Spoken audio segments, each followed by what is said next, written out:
एक छोटे से पहाड़ी गांव में एक लड़की रहती थी जिसका नाम सिया था। सिया बहुत ही शांत स्वभाव की थी, लेकिन उसके भीतर एक गहरी इच्छा थी।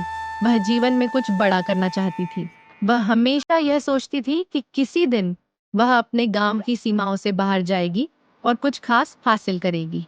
लेकिन उसे यह भी पता था कि उसके पास सुविधाओं की कमी है और उसकी राह आसान नहीं होगी। गांव में एक नदी बहती थी जो पहाड़ों से होते हुए समतल मैदान तक जाती थी। जब भी सिया अपने सपनों के बारे में सोचती, वह नदी के किनारे जाती और घंटों बैठकर सोचती। नदी की तेज धारा हमेशा उसे प्रेरित करती थी। वह सोचती, जैसे यह नदी अपने रास्ते की हर मुश्किल को पार कर आगे बढ़ती है, वैसे ही मुझे भी अपने सपनों के रास्ते पर बढ़ना होगा। सिया का मन मजबूत था, लेकिन गांव में कुछ लोग उसका मजाक उड़ाते थे। तुम जैसे साधारण लोग कैसे बड़े सपने देख सकते हो? लेकिन सिया ने कभी हार नहीं मानी।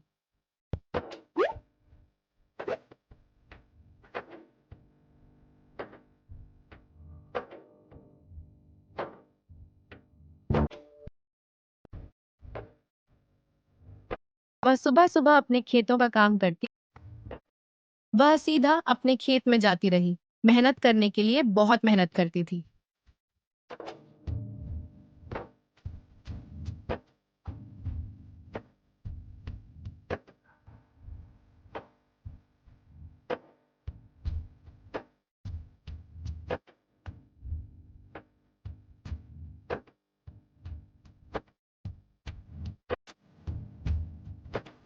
और फिर शाम को पढ़ाई करती। दिन प्रतिदिन उसकी मेहनत बढ़ती गई। वह रात रात तक पढ़ाई करने लगी, सोच सोच के कि मुझे कुछ करना है अब।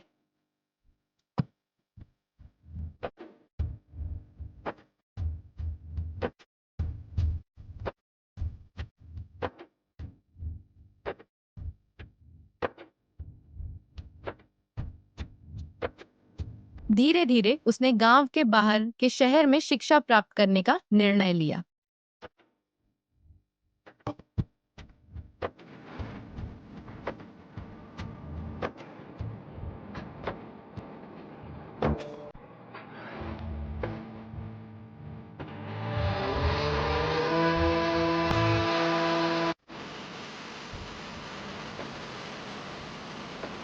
फिर वह शहर जाने के लिए सोचते रही कि शहर कैसे पहुंचेंगे हम।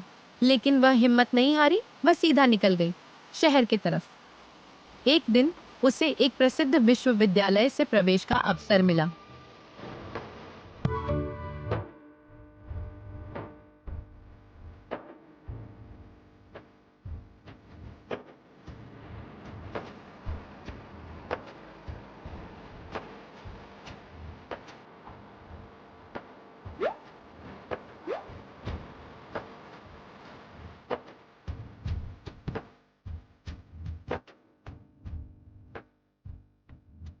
फिर सिया बोली, शहर में कैसे कैसे लोग रहते हैं, किसी को कोई तमीज नहीं।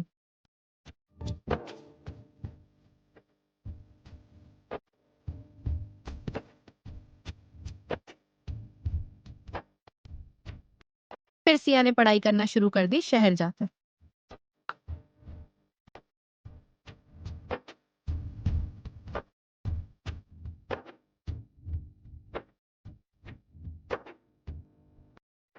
सिया ने अपनी मेहनत और समर्पण से वहां भी सफलता पाई। विश्वविद्यालय में उसकी कड़ी मेहनत और लगन से सब प्रभावित हुए। वह सिर्फ एक छात्रा नहीं, बल्कि एक प्रेरणा बन गई। कई छात्रों ने उसे अपनी मार्गदर्शिका के रूप में देखा। कुछ सालों बाद सिया ने न केवल अपनी शिक्षा पूरी की, बल्कि वह एक बड़ी कंपनी में नौकरी करने लगी। अब वह उन सभी लोगों के लिए एक उदाहरण बन चुकी थी जिन्होंने कभी उसका मजाक उड़ाया था।